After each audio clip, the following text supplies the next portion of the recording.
Hi everybody, Dan Illman, Matt Bernier, taking a look at the feature race at Woodbine on Saturday afternoon. We kick off the 20-cent pick four with the $100,000 display stakes for 2-year-olds. You can bet the card, you can bet the display, you can bet the 20-cent pick four with a DRF Bets account. Sign up at bets.drf.com, receive a 300% deposit match. Here is the field for the display. 2-year-olds again going 1 mile and a 16th on the Tapeta surface. We are expecting a field of 9. Matt, the number 5, the Boss Factor, is your morning line favorite at 2-1. This gelding has really improved by leaps and bounds with the addition of Lasix and blinkers. I guess the question is, at 2-1, do you trust him going 2 turns for the first time? Well, and you also have to factor in the idea that I think he's going to have some company up on the front end. You couple all that together, I think that's a little bit of a risky proposition at a short price. From a figure standpoint, he makes plenty of sense in here. I would just be a little bit curious to see what kind of trip he's going to work out, because he's got speed drawn to his inside. I would imagine they try to take a stalking position, but at the same time, again, at 2-1, I don't know that I'd be rushing to the window. He's a half-brother to a stakes-winning dirt sprinter named My Savannah Bell. He's by the Factor, who is probably better sprinting. I'm not saying it's impossible this distance, but add in the pedigree along with the pace scenario, and maybe the Boss Factor represents a slight underlay. We throw up the Timeform US pace projector. They believe that the Boss Factor is going to be able to make the lead. I kind of think that the 2 D Magician is going to be up close. I'm not sure if D Magician is as fast as the Boss Factor, but maybe D Magician pushes the Boss Factor a little bit. D Magician was on the lead in the Coronation Futurity last time out, and maybe stretching out from 6.5 to 1 mile and an 1/8 against that company was just too much. I think that's certainly the case, but also I'm just not totally convinced that 2 turns is going to be his game at the end of the day. I feel like he is much more of a 6.5, 7 furlong type. And again, he's the kind of horse where just down to the inside, I think your best game is to go. I would imagine he's at least forwardly placed contesting the pace. If he can't clear off, so be it, but I think he's going to be forward. Distance will be no problem for the number 1 Sir Winston, who has already won at 1 mile and 70 yards. He's by Breeders' Cup Classic winner Awesome Again out of a mare that was a Grade 3 stakes winner going long on the synth. This horse ran okay last time out, first time against winners. The Grade 3 Gray Stakes kind of made a move, flattened out a little bit behind a promising winner in Solidify. I like the blinkers on. I like this inside post. I think he can work out a trip.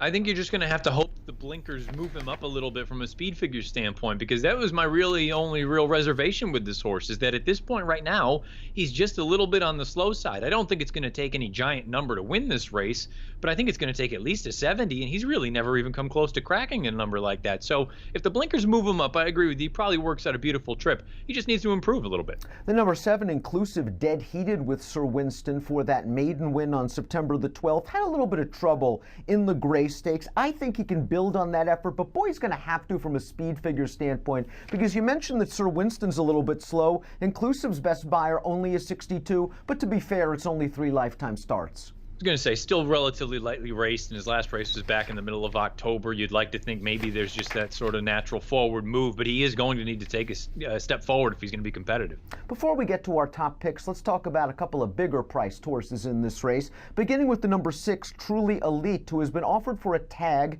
in all 3 lifetime starts. I thought he ran okay last time out to finish 3rd behind Baytown Jimbo, who's also in this race. This is the horse, the kind of horse that really needs a little bit of pace and race luck, and he's another one that needs to improve, although it's nice to see the buyer improving from start to start thus far. Yeah, he has. He's taken those little incremental steps forward. I think if you get another forward move, maybe he threatens to hit the board in here, but I just think he's probably got his work cut out for him as far as a win contender. The number 4 Hit the Ticket went gate to wire last time out, but that was in for a $40,000 maiden claiming tag, and I'm just not sure he has the kind of speed that the Boss Factor possesses. So if he's going to win this, he's going to have to do it against tougher competition and with a different running style.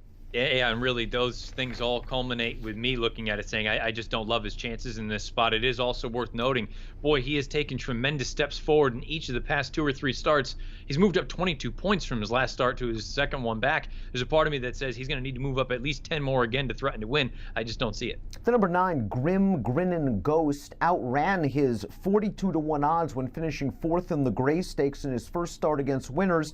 And I'm not going to hold his most recent loss against him. There really wasn't a lot of pace on. He tried to mid-move with a wide bid and he flattened out. I think this time around they're just going to take him back to last, hope the pace is hot, and hope he kicks. Yeah, and hope that you can get a piece of this thing. On paper, he's hard to make, but I think that's kind of what the game plan is: take him back and make one run. Let's take a look at our top selections for the display stakes, kicking off the 20-cent pick 4 on Saturday. Matt, you like the 8 Baytown Jimbo. I was kind of surprised to see Timeform US have him so close to the pace because he ran well last time out, coming from off the pace. We mentioned that pace was rather slow, and the winner of that race, Federal Law, looks like a nice horse. I was going to say, Federal Law came back in his next start, and that was in a stakes race, earned a 75 buyer. The reason I'm most interested in Baytown Jimbo, and I kind of actually believe the pace projector, go back and watch that N1X race. Going on to the backside, he's only about 3 lengths off of it, and he's in relatively good position. Unfortunately for him, there was a horse in front of him that just basically dropped anchor, and he forced this horse to check pretty badly. When he checked, and I shouldn't even say that. Let me rephrase that. He needed to steady and kind of lose his momentum. At that point, he got shuffled all the way to the rear, and then he shot up the rail. He was a little bit goofy with his leads on the far turn and at the wire. But at the same time, I kind of felt like he was very clearly the second best horse in that race, and I could make sort of a side-eye argument that he may have been every bit as good as Federal Law in that spot. I think if he takes a step forward into the low to mid 70 range, I think he's got a big chance in here, and I think the distance isn't a problem for him. I like the number 3, Global Access. This is a live oak homebred with a beautiful pedigree. He's by Giants Causeway out of the Grade 2 stakes winning turf mare Davron. He's a half to March to the Arch, who's a stakes winner on turf, but also can handle the synthetic. I'm going to throw out his debut. Going 5.5 on dirt isn't his game. They put blinkers on for his second start. They stretched him all the way out, and I just loved what he did. He was in and among horses on the turn.